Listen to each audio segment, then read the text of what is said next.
자, 이번 주 토라 포션의 그 이름은 떼잡에 명령하여 하나님께서 이스라엘 백성들에게 명령하고 계시는 말씀들이 있었습니다. 단락 1번 성막은요, 우리가 어디로 돌아가는 방법을 알려주는 것일까요? 에덴 동산. 하나님은 성막을 통하여서 우리가 어디로 돌아가는 방법을 알려주고 계십니까? 에덴 동산으로 돌아가는 방법을 알려주고 계신다라는 것입니다.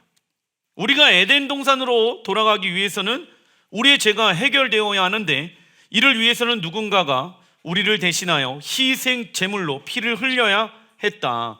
그래서 예수님께서 우리의 죄를 대신하여 피 흘리신 것이며, 죄사함을 받은 우리는 다시 에덴 동산으로 돌아갈 수 있게 되어진 것입니다. 우리에게 부활의 몸이 필요한 이유도 여기에 있는 것이죠. 이 땅에 회복되어질 에덴 동산에서 살아가기 위함이기 때문에 무엇이 필요합니까? 부활의 몸이 필요한 것입니다. 사람들은요, 부활의 몸이 필요 없다라고 생각하는 사람들이 있습니다. 영만 부활하면 된다라고 생각합니다. 하나님은 왜 우리에게 부활의 몸을 주시길 원하십니까?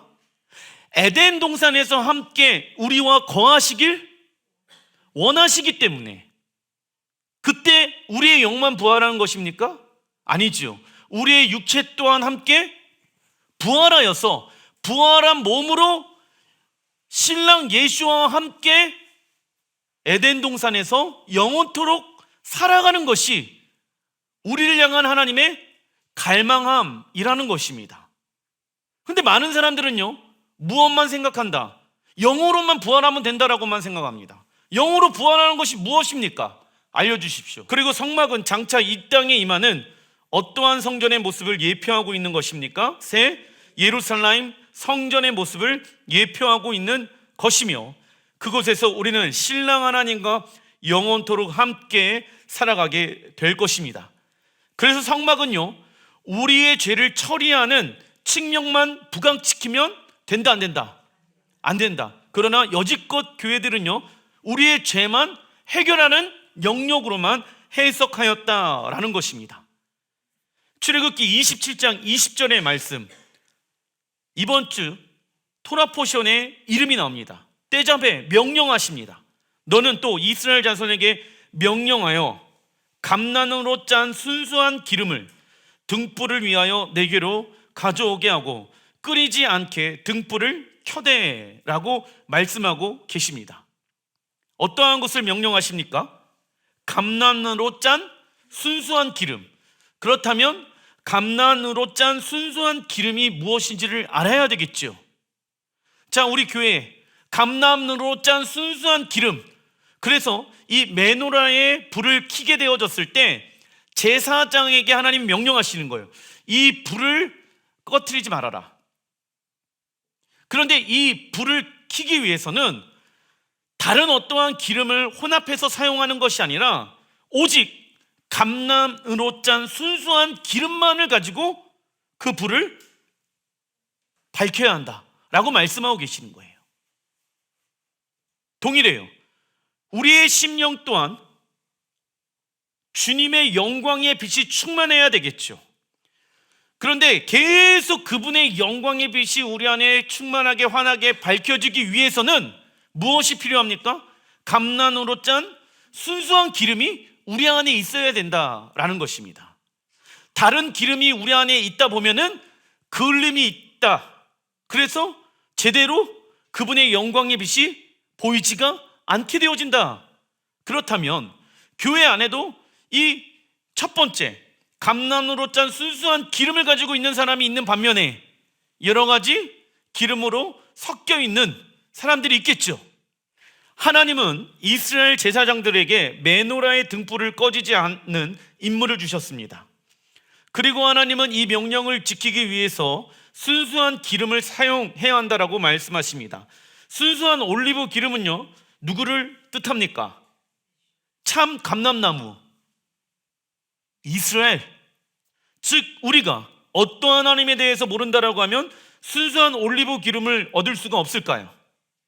이스라엘의 하나님. 이스라엘 하나님에 대해서 우리가 알지 못한다라고 하면은 순수한 올리브 기름을 얻을 수가 없으며, 그 결과 마지막 때, 가장 어두울 때 교회의 등불은 꺼질 가능성이 매우 높다라는 것입니다. 자, 정리하고 가겠습니다. 교회 안에 그 등불들이 꺼지지 말아야 하는데, 그 등불이 꺼지지 않기 위해서는 감람으로 짠 순수한 기름 부으심을 받아야 된다라는 거예요. 그런데 감람으로 짠 순수한 기름은 누구를 상징한다? 참 감람나무인 이스라엘.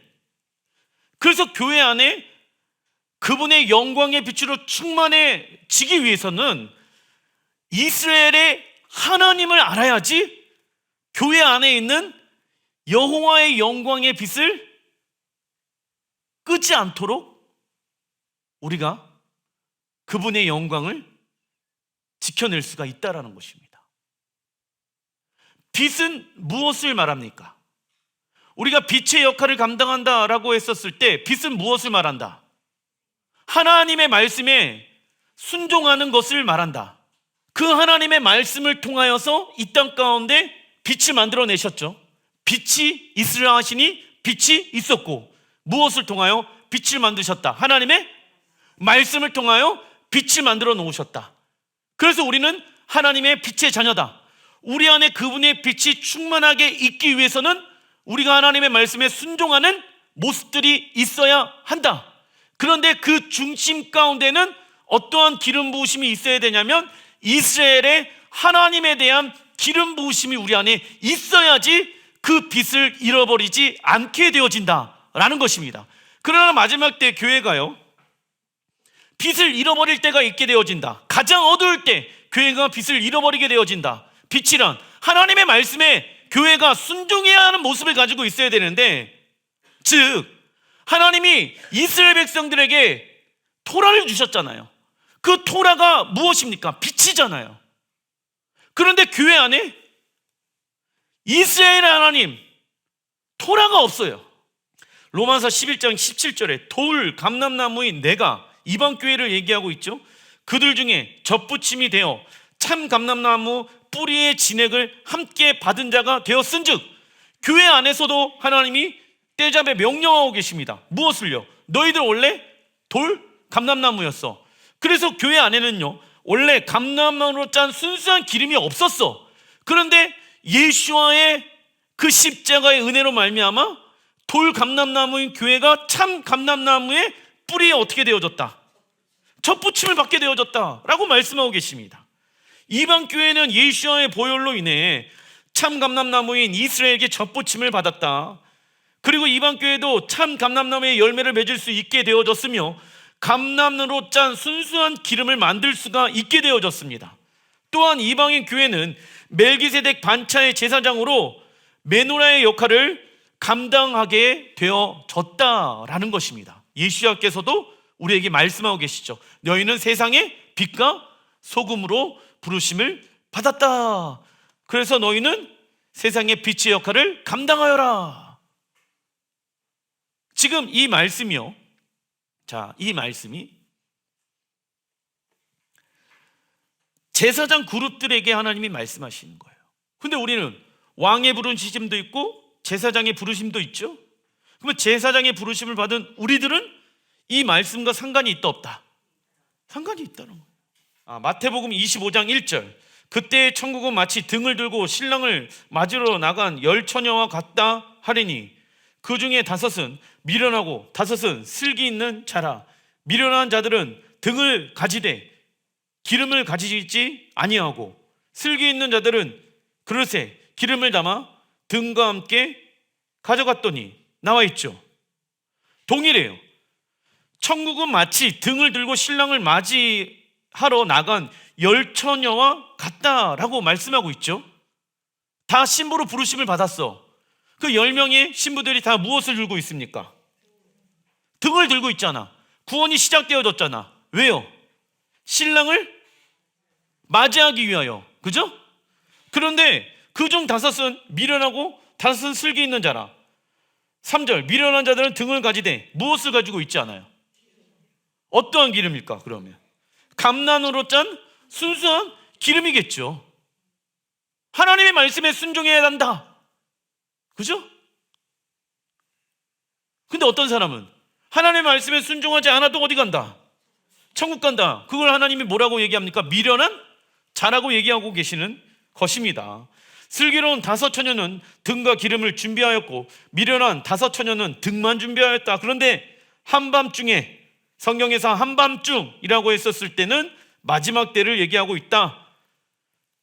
신랑이 오는 소리가 들리자 그들 모두가 잠에서 깨게 되어집니다. 이때 슬기로운 5처녀의 등은 꺼지지 아니하고 계속해서 빛을 발하고 있습니다. 그 이유는 슬기로운 5처녀는 등이 꺼지지 않게 하기 위하여 어떠한 삶을 살았기 때문일까요? 하나님의 말씀에 순종하는 삶을 살았기 때문에 등이 꺼지지 않았다라는 것입니다. 이처럼 우리의 구원이 완성되어질 때까지 우리는 하나님의 말씀을 버리지 아니하고 순종하는 삶을 살아가야 하는 것입니다. 그리고 성막 안에는요, 창문이 없고 오직 가죽으로 덮어져 있기 때문에 오직 메노라를 통해서만이 성소를 밝게 할 수 있었습니다. 그리고 메노라의 등불에 사용하는 기름은 순수한 올리브유입니다. 순수한 올리브유를 얻기 위해서는 올리브 열매를 절구통에 넣고 으깨어 압착하여 만들어야 합니다. 그리고 순수한 올리브유는 제사장이나 왕의 위임식에 사용되어진다. 이처럼 하나님은 예배를 통하여 우리에게 당시의 영광의 계시를 나타내 주시기를 원하십니다.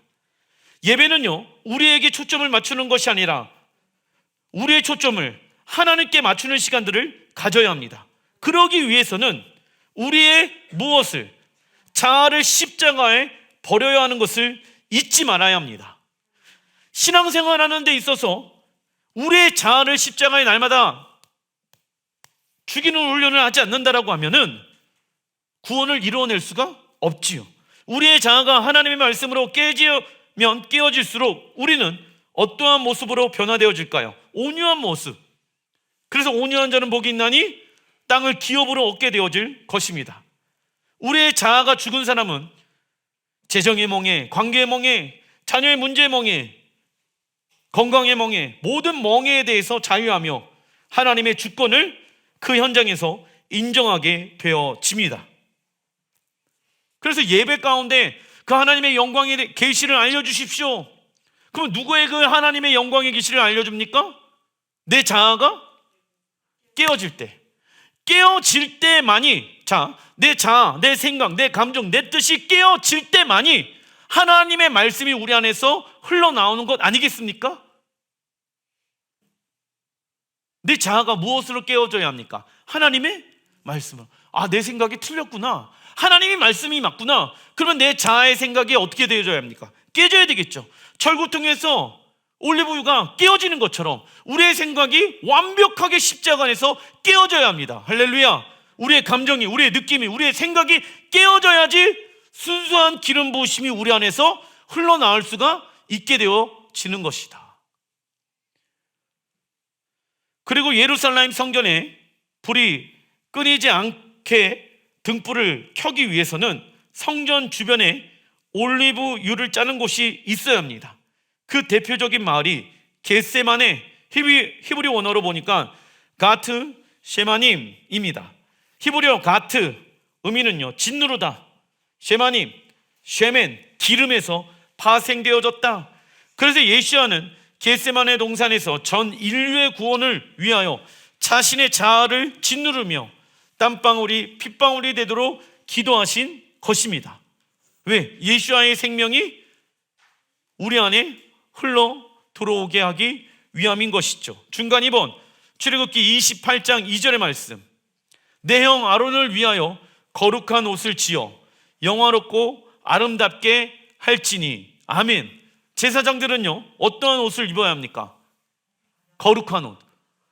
자, 우리는 하늘나라의 제사장의 부르심을 받았죠. 우리 또한 제사장으로서 옷이 필요하다, 필요하지 않는다? 필요하다. 왜? 이 땅의 제사장은 아론의 계보를 통하여서 거룩한 옷을 입게 되어지고, 우리는 하늘의 계보를 따라 거룩한 제사장의 부르심을 받게 되어진 자이기 때문에 대제사장의 옷에 판결 흉패는 12개의 보석이 붙어 있으며 이는 이스라엘 12지파를 뜻한다. 대제사장의 의복은 하늘에 계신 하나님의 모습이 얼마나 거룩하고 아름다운 분인지를 보여주고 있는 것이다. 그리고 제사장이 올바른 판단과 재판을 하기 위해서는 흉패 안에 우림과 둠밈을 넣도록 하십니다. 그래서 제사장은 이스라엘의 중요한 결정을 내려야 하기 때문에 항상 어떠한 생각 가운데 있었다. 나는 빛 가운데 있는가? 나는 온전한 상태 가운데 있는가를 날마다 점검해야 했다. 자, 우리는 순서가 바뀌었습니다. 하나님, A입니까? B입니까?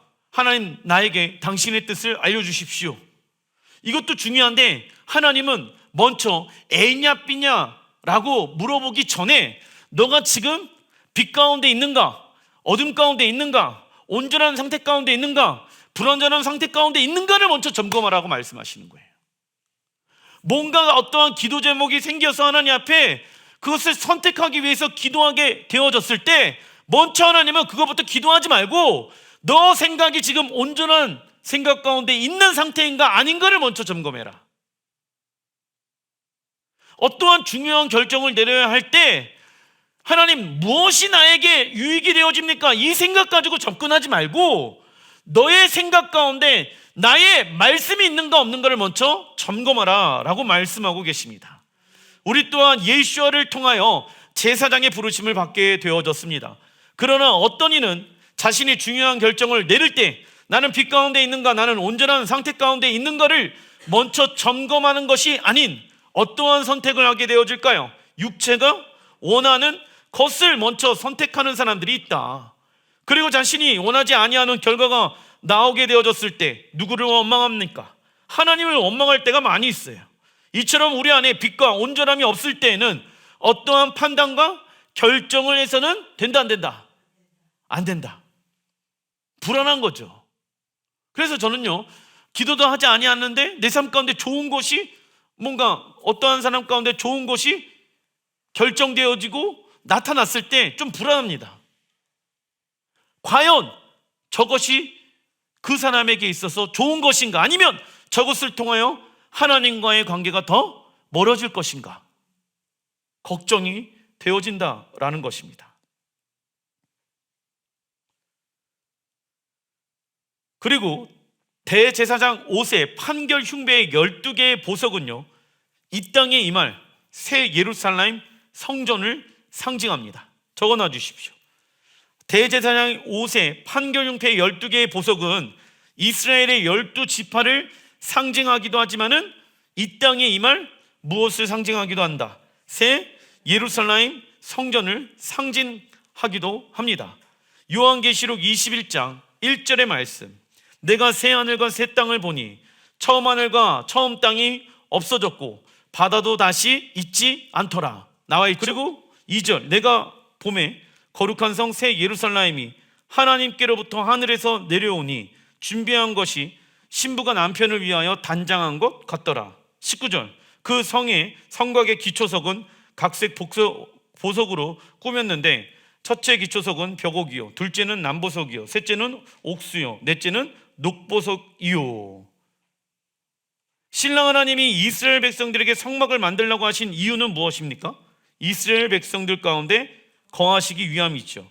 그래서 하나님의 갈망은 무엇입니까? 적어놔 주십시오. 이 땅에서 우리와 영원히 사는 것입니다. 하나님의 갈망은 이 땅에서 우리와 영원히 함께 사는 것입니다. 신랑 하나님은 신부인 우리와 영원히 살기 위해 새 예루살렘 성전을 준비하셨다. 그리고 하나님은 대제사장의 갓은 파게 이스라엘 12지파뿐만이 아니라 장차 이 땅에 임할 새 예루살렘 성전을 가슴에 품게 하셨습니다. 이처럼 멜기세덱 반차 제사장 계보인 예수와를 믿는 사람들도 새 예루살렘 성전을 가슴에 품고 살아가야 합니다. 그리고 대제사장은 이 땅에 하나님의 역할을 수행하는 하나님의 대리인이기 때문에 자신의 신분에 맞게 옷을 입어야 합니다. 어떠한 옷을 준비하여라? 성도들이 옳은 행실로 만들어진 세마포를 준비하라. 요한계시록 19장 7절. 우리가 즐거워하고 크게 기뻐하며 그에게 영광을 돌리세. 어린 양의 혼인 기약이 이르렀고 그의 아내가 자신을 준비하였으므로 그에게 빛나고 깨끗한 세마포 옷을 입도록 허락하셨으니 이 세마포 옷은 성도들의 옳은 행실이로다 하더라. 천사가 내게 말하기를 기록하라. 어린 양의 혼인잔치에 청함을 받은 자들은 복이 있도다 하고 또 내게 말하되 이것은 하나님의 참되신 말씀이라 하기로. 성도들의 옳은 행실이란 무엇입니까? 하나님의 말씀에 순종하는 모습입니다. 그것이 아까 말씀드렸던 감난으로 짠 순수한 기름과 동일한 것이라고. 왜? 제사장들은 무엇을 끊이지 않게, 성전 안에 있는 등불을 끊이지 않게 감람으로 짠 순수한 기름을 계속 유지하여라. 어떻게 유지할 수 있습니까? 우리의 자아를 깨트리고 이스라엘 하나님이 이스라엘 백성들에게 어떤 말씀을 하셨는지 그 말씀을 순종함으로 나타내는 자. 그렇죠? 동일한 패턴에 대해서 하나님이 신약에도 지금 말씀하고 계시는 것입니다.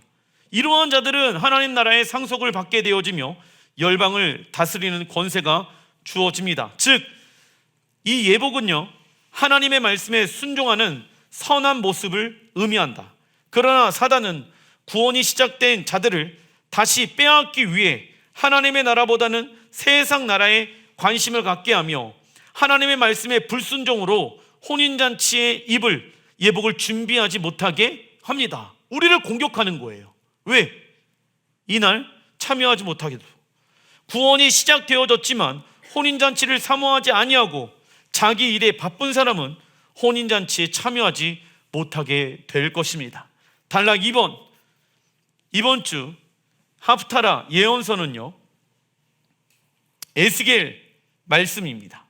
에스겔 선지자는 예루살렘 성전에서 하나님의 영광이 떠나는 환상과 다시 회복되어지는 환상을 함께 본 선지자입니다. 그리고 이번 주 하프타라에 나오는 회복된 예루살렘 성전의 꿈을 BC 572년에 받았습니다. 그래서 에스겔 선지자가 보게 된 예루살렘 성전의 모습은 예수님께서 이 땅에 왕으로 오셔서 통치하고 있는 모습으로 나타나고 있다라는 거예요. 그래서 그 에스겔 선지자가 본 그 성전의 이름을, 자, 어떤 사람은 제3성전, 제3성전이라고 부르며 어떤 사람은 에스겔 성전이라고 부르며, 이해되시죠? 그럼 그 어떻게 부르는 중요하지 않습니다. 그런데 에스겔 선지자가 본 그 예루살렘에 회복되어진 그 성전은요, 지금의 성전의 모습이 맞다니다, 아니다라는 거예요. 예수와께서 왕으로 오셔갖고 그분으로 인해서 다시 세워지는 성전이 되어질 것이다 라는 것입니다. 에스겔 43장 4절의 말씀, 여호와의 영광이 동문을 통하여 성전에 들어가고, 어딥니까? 황금문이죠. 그 황금문 저기죠. 여호와의 영광이 어디 문을 통하여 들어갑니까? 그러면 여호와의 영광 지금 누구를 상징한다? 예수와를 상징하는 거예요. 예수와께서 예루살렘 성전에 왕으로 입성하시는 그 모습을 예언하고 있는 것이다. 그런데 지금 그 황금문, 동문은 어떻게 되어졌다? 굳건하게 닫혀 있다. 팔레스타인 사람들이 그 문을 막고 있다. 그런데 그 문이 열릴 때가 온다 라는 것입니다. 5절, 영이 나를 데리고 안뜰로 들어가시기로 내가 보니 여호와의 영광이 성전에 가득. 7절, 인자야, 이는 내 보좌의 처소, 내 발을 두는 처소, 내가 이스라엘 족속 가운데 영원히 있을 곳이라. 어디입니까? 예루살렘. 이스라엘 족속 곧 그들과 그들의 왕들의 음행하며 그 죽은 왕들의 시체로 다시는 내 거룩한 이름을 더럽히지 아니하리라. 천년왕국 시대에 에스겔 선지자가 본 예루살렘 성전은 재건되어질 것이며 하나님 제키나 영광으로 충만하게 임하게 되어질 것입니다.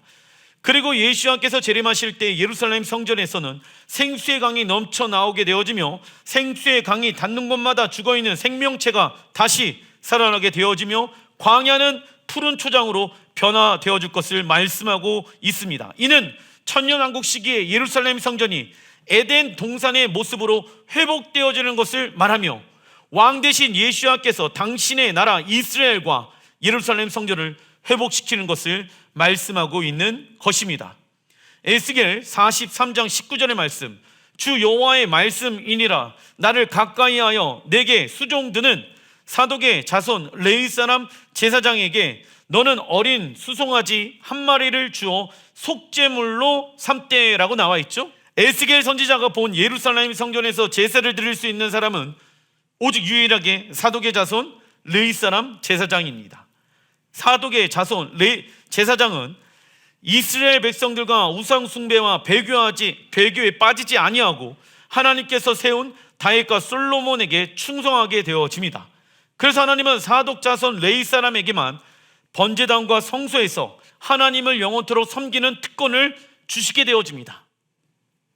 이 말씀이 회복되어질 것이다. 그리고 19절에 보게 되어지면 속죄 제물을 위하여 어린 수송아지 한 마리가 나오게 되어진다. 이는 사람의 죄를 씻는 용도가 아니에요. 땅에 있는 성전 가운데 나아가기 위한 과정이다라는 것입니다. 왜냐? 예수와의 피로 말미암아 우리의 모든 죄는 씻김을 받았기 때문에 이 수송아지가 필요한 것은 우리의 죄를 씻기 위함이 맞다 아니다? 아니다라는 것입니다. 히브리서 9장 11절, 우리는 어떻게 나아갑니까? 그리스도께서는 장래 좋은 일에 대제사장으로 오사 손으로 짓지 아니한 것 곧 이 창조에 속하지 아니한 더 크고 온전한 장막으로 말미암아 예수와는 장래 좋은 일에 대제사장으로 이 땅에 다시 오십니다. 장래 좋은 일의 히브리 원어를 보니까 올람 하바, 그 뜻은요 무엇입니까? 올람 하바, 오는 세상. 오는 세상이란 무엇을 말합니까? 이 땅에 임하는 하나님의 나라, 새 예루살렘 성전을 말하는 것이죠. 이때 예수와는 이 땅에 임한 하나님 나라의 대제사장이 되어집니다. 참고로 예수와는 레위 지파가 아니라 유다 지파이십니다. 그러나 예수와는 땅에 있는 성소의 제사장이 아닌 어디에 있는 하늘 성소의 대제사장이 되셨습니다. 그리고 멜기세덱의 반차를 따르는 제사장 직분을 받은 그리스도인들은요, 이 땅에서 예수와의 피를 믿는 믿음으로 하늘 성소에 들어갈 수 있게 되어졌습니다. 제사장의 기업이란 무엇입니까? 오직 하나님의 얼굴을 구하는 것을 자신의 기업으로 삼고 살아가는 것이다. 그래서 우리는 이 기업을 얻을 날을 위하여 준비해야 한다. 오직 하나님의 얼굴을 구하는 자, 하나님의 성품을 구하는 자로서 우리가 하나님 앞에 서 있어야 하는 것입니다. 히브리서 10장 19절의 말씀 같이 한번 읽어보겠습니다. 시작. 그러므로 형제들아, 우리가 예수와의 피를 힘입어 성소에 들어갈 담력을 얻었나니 그 길은 우리를 위하여 휘장 가운데로 열어놓으신 새로운 살 길이요 휘장은 곧 그의 육신이라. 아멘. 하나님은 우리에게 예수와의 피를 의지함으로 지성소로 나오라고 말씀하십니다. 그 이유는 동일해요. 하나님이 성막을 만드신 이유, 우리와 함께 거하시기 위함인 것이죠. 우리는 말로만 제사장이 될 것인가 아니면 실제로 제사장의 삶을 살아낼 것인가를 선택해야 합니다. 어떠한 환경이라도 예수와의 보혈을 힘입어 성소 가운데 들어가는 자가 승리하는 자입니다. 그러나 어떠한 이들은 말로만 제사장이라고 말하며 어떠한 삶을 살아가지 않는다. 구별되어진 삶을 살아가지 않을 것입니다. 기도하겠습니다.